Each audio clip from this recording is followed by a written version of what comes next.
Buenos días y bienvenidos al Árbol Rojo una vez más. El llamado problema del mal, o también llamado paradoja de Epicuro, es básicamente casi el único argumento ateo que no se basa en falacias lógicas y semánticas. Y es cierto que para mucha gente es considerado un buen argumento para la no existencia de Dios. No obstante, esto no es cierto para nada. No es realmente un argumento para la no existencia de Dios, sino exclusivamente contra la existencia del Dios cristiano o de un Dios bondadoso. Y os voy a demostrar que ni siquiera eso, sino que no solo no es un buen argumento ateo, sino que por el contrario es un argumento a favor de la existencia de Dios. Os explicaré primero en qué consiste, es una base de preguntas y afirmaciones. ¿Es que Dios quiere prevenir el mal, pero no es capaz? Entonces no es omnipotente. ¿Es capaz, pero no desea hacerlo? Entonces es malévolo. ¿Es capaz y desea hacerlo? ¿De dónde surge el mal entonces? ¿Es que no es capaz ni desea hacerlo? Entonces, ¿por qué llamarlo Dios? Se haría esquemáticamente del siguiente modo. Si una deidad omnipotente, omnisciente y omnivolente existe, entonces el mal no existe. Hay maldad en el mundo, por lo tanto, una deidad omnipotente, omnisciente y omnivolente no existe. Para cualquiera que lo piense un poco, es evidente que es un argumento exclusivamente contra el Dios de la visión cristiana del Nuevo Testamento, del Padre amoroso, el Dios benevolente. Porque resulta claro que parte de una premisa que nada afecta realmente a la existencia de Dios, que es su presunta benevolencia. Para un deísta que basa su creencia en los argumentos científicos y lógicos que hemos visto hasta ahora en los primeros vídeos de la saga, no hay ninguna evidencia, hasta el argumento del vídeo anterior de la ley moral, que nos pudiera inducir a describir a Dios como un ser que quiera el bien. Solo podríamos deducir ante las evidencias deístas expuestas, como el ajuste fino cosmológico, el ajuste fino biológico terrestre, el principio de causalidad, la imposibilidad de la biogénesis azarosa, que hasta ahora pues le podemos determinar una inteligencia y una potencia completamente real, físicamente necesaria e inabarcable para la mente humana. Pero como podéis ver, como argumento contra la existencia de Dios, falla por completo porque presupone una característica de Dios como necesaria para su existencia, y eso es falso. La bondad no es una característica necesaria para su existencia, por lo que como argumento ateo ya vemos que es un excremento inconsistente. Pero voy a ir más lejos. Tampoco es un argumento contra la existencia de un Dios benevolente. Es más, es un argumento a favor de la existencia de un Dios con unas características morales concretas y del que podemos deducir que es intrínsecamente bueno, y con cierta personalidad que podemos intuir, como vimos en el vídeo anterior de la evidencia de la ley moral. Pero siempre ante una premisa que ahora explicaré. Primero quiero que penséis en los siguientes ejemplos y los recordéis. Un padre que enseña a su hijo a montar en bici, el niño se cae, se lastima, quiere rendirse, pero el padre no solo le insiste, sino que le obliga a levantarse, a montarse de nuevo en bici y a volver a intentarlo una y otra vez hasta que aprenda. Otro. Aquellos padres que llevan a sus hijos pequeños a natación a aprender a nadar, estos lo pasan mal, se hacen daño, tragan agua, se asustan, le dicen a los padres llorando que no quieren seguir y estos les obligan. Otro caso, el niño pequeño que lo dejan en la guardería o en la escuela primaria por primera vez, el niño llora, sufre, tiene miedo, inseguridad, se siente solo y abandonado. Ninguno de estos niños pequeños entiende por qué sus padres no le libran del mal que sufren, aunque se lo estén pidiendo. Incluso alguno puede llegarse a plantear en su mente infantil que no les quieren. ¿Pensáis vosotros que estos padres son malvados? ¿Que no quieren a sus hijos? Porque ese es exactamente el razonamiento que se usa en este planteamiento. Si Dios no nos libra del mal, es porque o bien no quiere, o no es bueno, o no existe. Como veis, un pensamiento infantil, inmaduro y falto de reflexión. Obviamente los padres de dichos niños no solo existen, sino que quieren lo mejor para sus hijos, aunque sepan que deban sufrir temporalmente, solo que saben que el niño ni tiene conocimiento ni la madurez para entenderlo, y ellos sí lo tienen. Dicho de otro modo, lo expondré siguiendo el planteamiento mental del problema del mal. Los padres quieren a sus hijos y les desean el bien.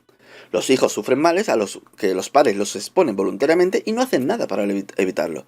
Ergo, los padres no quieren a sus hijos ni les desean el bien. ¿Es este planteamiento cierto? Pues obvio que no. Ya está, refutado. Podéis tirar a la basura el problema del mal. Sin embargo, vamos a ir más lejos, y no solo en destruirlo, sino en que le vamos a dar la vuelta. Vamos a convertirlo en una evidencia de la existencia de Dios. La mayoría de las personas que intentan responder al problema del mal pertenecen al mundo cristiano, y lo intentan desde esta perspectiva cristiana. Para los musulmanes, por ejemplo, la respuesta es mucho más sencilla. Primero porque para ellos, Alá, Dios, que es lo que significa Alá en árabe, no son dioses distintos como algunos iluminados afirman, pues tiene muchas características. De hecho, Dios tiene para los islamistas 100 atributos. Entre ellos se encuentra el ser piadoso, perdonador, proveedor, afectuoso, justo, amable, comprensivo, protector, misericordioso, pero no amante.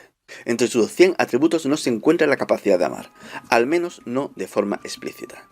Dios para los musulmanes ortodoxos, aquellos cuyo pensamiento no está influido por la moral cristiana occidental, que son más de lo que ellos mismos se creen, pues ni ama al ser humano ni tiene por qué hacerlo.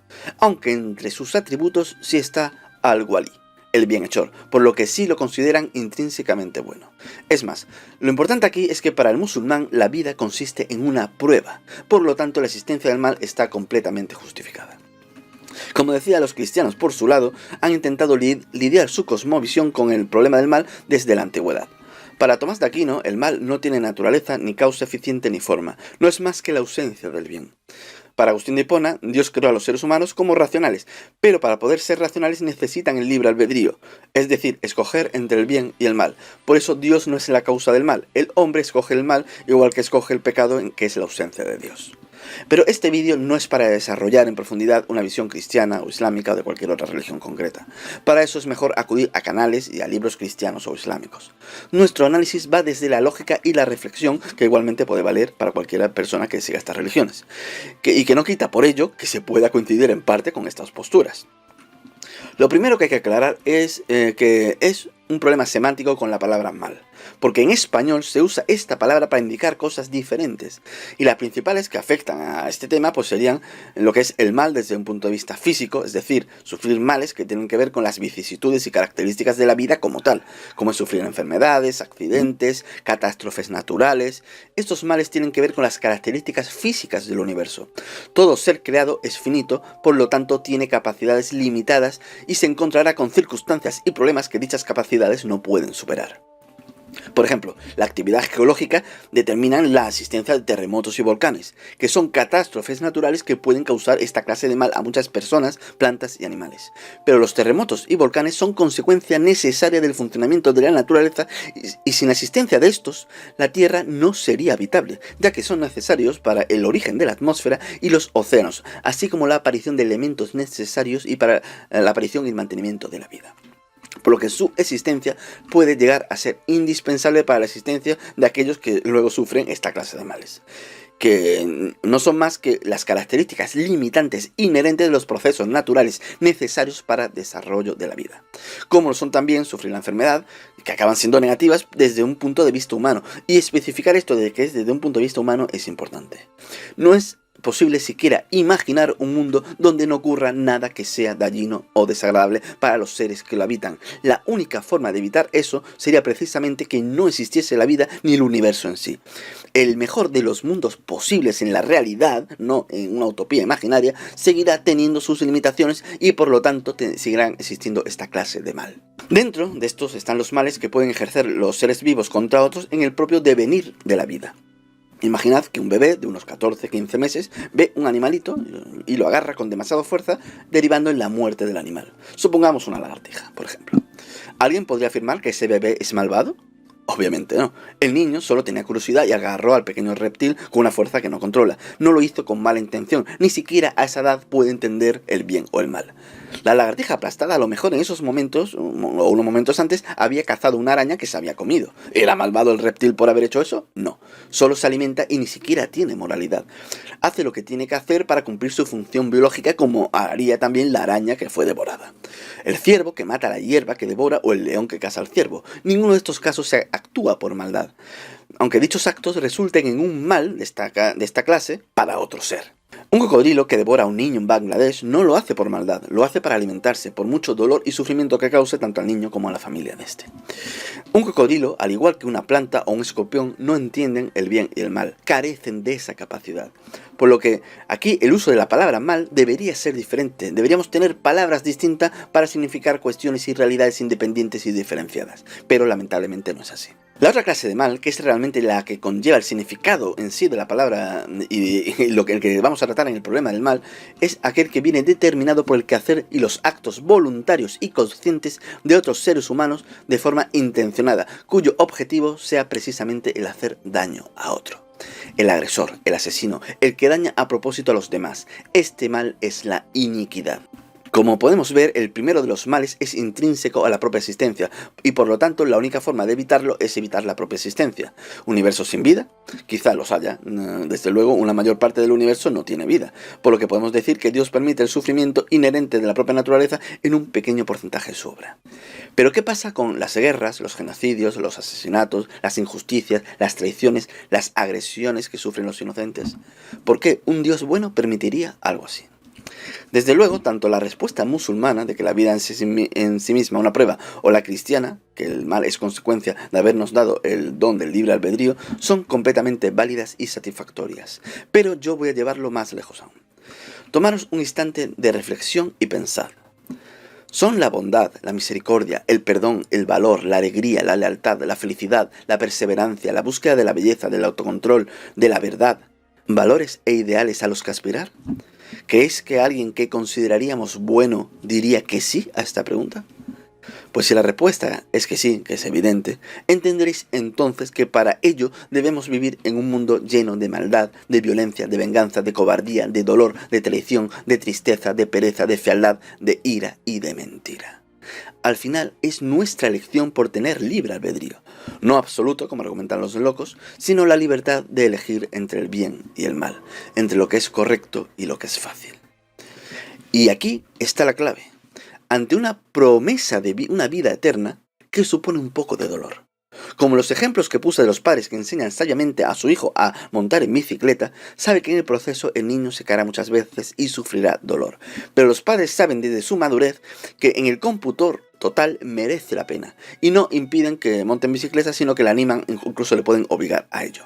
De ser así, nuestro punto de vista sobre el mal sería el resultado de la inmadurez y la falta de conocimiento, como le pasa al niño que sufre al aprender a nadar, a montar en bici, o el que los padres abandonan en la guardería por primera vez.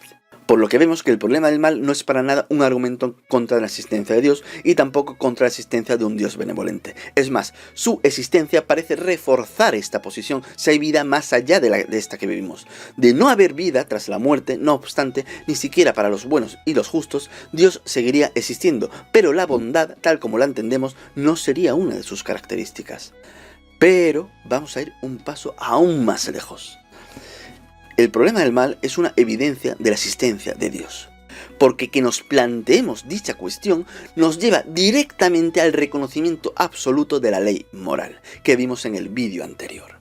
El que nos planteemos este problema es porque reconocemos el bien y el mal. ¿Y cómo podemos hacerlo?